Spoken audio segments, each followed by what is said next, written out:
As a farmer in Israel, the seasons and weather are very important to making sure I have a good yield.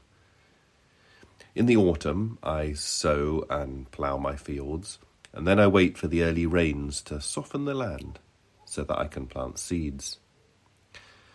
I don't live in the best place for farming, as there are no major rivers, and my fields get watered by rains coming off the Mediterranean Sea.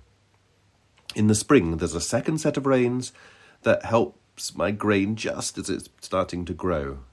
But if these rains don't come, then we experience famine. Lord willing, come May and June, we harvest during the dry spell. Once we've harvested the grain, we need to process it. My workers tie together the bundles of grain that have been cut already and take them to the threshing floor.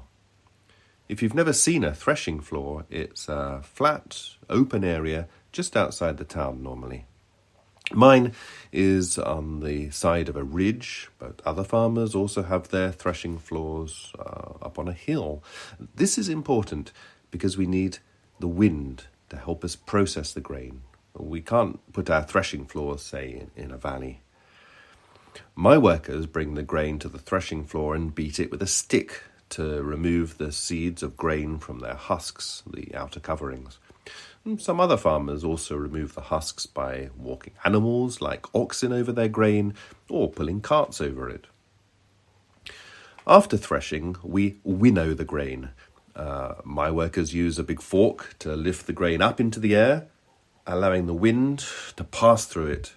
The breeze blows the lighter chaff or husks and dust away, and the heavier seeds of grain fall close by.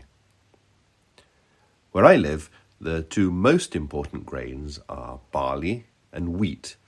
Barley is cheaper than wheat, and we mainly use it to feed cattle, but poor people also use it for making bread. As an Israelite, God commanded us not to collect every bit of the harvest for ourselves.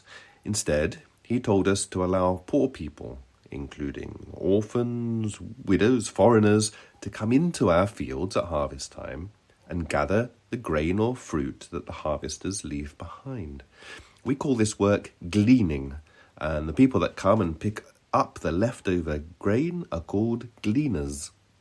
In this way, the poor people always have something to eat.